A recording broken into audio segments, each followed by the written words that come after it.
Bonjour Jean-Louis Borloo. Bonjour. Ancien ministre de l'écologie, président de la Fondation Énergie pour l'Afrique, vous vous battez, vous allez de pays en pays en Afrique et ici on est au New York Forum Africa à Libreville, vous avez plaidé une nouvelle fois pour l'électrification, un véritable plan Marshall pour l'électrification de l'Afrique.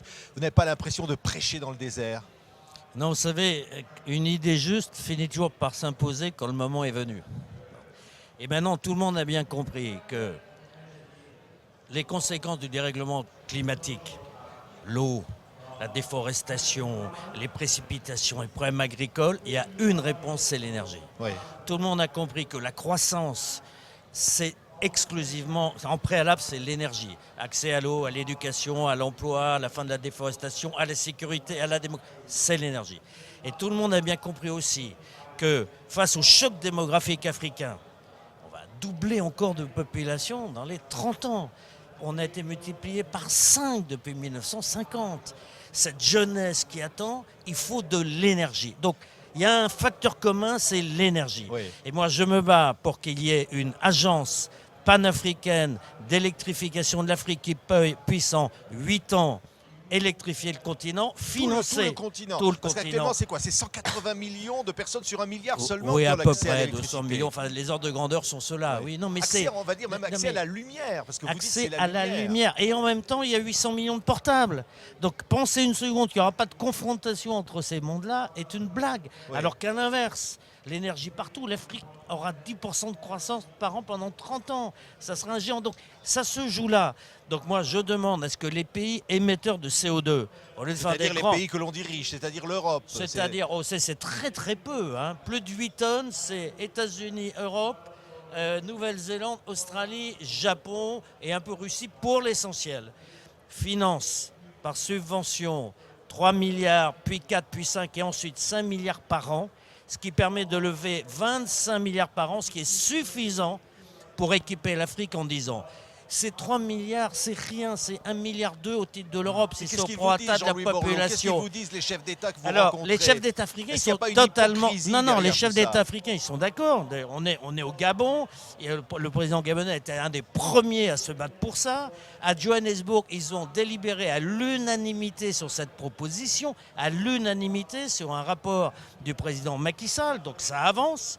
Maintenant, il faut que les États-Unis, l'Europe et les quelques autres répondent à leur petite La France part. qui va organiser la COP21, elle est d'accord Je pour pense payer? qu'elle est d'accord, oui, je pense qu'elle est d'accord. Mais c'est au niveau de l'Europe que ça se joue, mais donc la France est en Europe.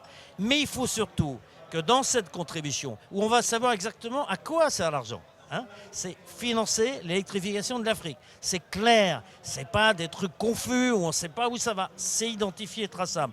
Et qu'au bout de 3 ans, il y a un bonus-malus.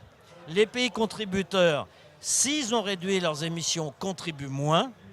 Et s'ils les ont augmentés, contribuent plus. Oui. C'est le seul engagement vertueux, réel, que les États émetteurs de CO2 peuvent prendre. Et en même temps, c'est leur intérêt, parce que la croissance africaine, c'est aussi une partie de la croissance Oui. mondiale. Et puis vous dites au-delà de ça, sans cette lumière, et le mot a du sens, sans Oui. cette lumière, ça sera quoi? L'obscurantisme, ça va être la jeunesse désespérée en Afrique, un président... ça va être des réfugiés encore plus nombreux en mais Europe. on sait très bien que...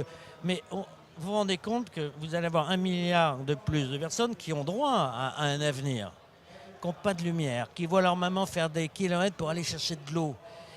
Enfin, je veux dire, le système de l'eau dépend de l'énergie, la nourriture dépend de l'énergie, l'industrie agroalimentaire, les services, tout le bouillonnement des innovations africaines dépend de l'énergie. Et cette jeunesse qui a l'information, vous n'y avez pas accès. Alors qu'un petit plan qu'on finance, enfin un grand plan, mais des petits financements sous forme de subventions qu'on apportera, permettra l'équipement. J'attire l'attention de tout le monde sur l'emphase des chiffres. On parle de 100 milliards par an, mais on mélange tout exprès. Argent privé, public, concessionnel, pas concessionnel. On ne veut pas vraiment voir la situation, voir la menace aussi qu'il y a derrière. Alors, ou c'est parce qu'on n'a pas étudié sérieusement, ça c'est pour la bonne foi, ou parce qu'on est sur cette habitude de grande messe médiatique mondiale où tout le monde vient s'acheter une bonne conscience en parlant. C'est l'autre hypothèse la moins agréable. Puis n'oublions pas qu'il y a des institutions qui se défendent. Il y a le Climate Fund, le FEM, c'est tous ces machins internationaux qui sont censés gérer. Je vais vous donner un chiffre. Le Climate Fund est censé avoir touché 10 milliards de dollars par an depuis Copenhague, enfin depuis 2010, en subvention. À cette heure-ci, vous savez combien il y a sur le compte en banque? 128 millions de dollars. Ouais. Donc 80 ont été utilisés pour les frais de fonctionnement. Alors on nous dit, il va y avoir des dons de 10 milliards. À chaque fois qu'il y a une grande convention, il y a des dons. Oui. Tout ça, malheureusement, ça risque de ne pas être vrai. Donc moi, je propose un plan très concret, très opérationnel, avec finalement moins d'argent, mais du vrai argent sous forme de subvention. Oui, parce que de l'autre côté, il y a cette Europe qui se barricade. Vous dites, on ne fera pas un mur sur la Méditerranée. D'abord, on mélange tout. Oui. Il y a des migrations aujourd'hui qui proviennent de conflits. Alors ceux-là, ils sont identifiés. Ça durera le temps du conflit, ça ne sera pas éternel. Oui, mais les migrations économiques. Non, mais donc ça, si vous voulez, c'est ce qui panique un peu aujourd'hui. Mais ça, d'abord, en termes de masse à terme, c'est raisonnable. S'il n'y avait que ça comme c'est. Le vrai problème, c'est que pour les raisons que j'indique, choc démographique, choc climatique de l'Afrique, évidemment que la jeunesse africaine va aller vers la lumière. Alors vers la lumière des grandes capitales africaines qui vont être déstabilisées, qui le sont déjà, vers la lumière de l'Afrique du Sud qui est déstabilisée déjà, et puis vers la péninsule arabique, l'Europe et une partie de la côte indienne. Évidemment, mais ça ne sera pas quelques milliers, quelques millions, ça sera des dizaines de millions. Alors qu'il y a un continent de croissance qui peut être stabilisé et qui serait formidable. Oui, mais quand vous entendez l'Europe qui parle de fardeau, à propos de tous ces réfugiés, qui dit il faut se répartir le fardeau. Parce que personne n'a fait cette analyse que sur la partie subsaharienne, s'il y avait de l'énergie partout, je vous jure que la situation serait différente. Personne n'a envie forcément, n'a pas spécialement envie d'aller quitter son chez-soi, sa famille, ses amis, son cadre. Ce départ massif, il a une raison. Nous sommes rentrés dans une situation d'une opération de nomadisme inconnue dans l'histoire de l'humanité. Inconnue dans l'histoire de l'humanité. Et la seule réponse, enfin la seule non, mais la réponse centrale, c'est l'énergie partout, la lumière partout, l'électricité partout. Un mot encore, Jean-Louis Borloo. Vous y croyez à la COP21? Vous croyez qu'on va vraiment obtenir quelque chose?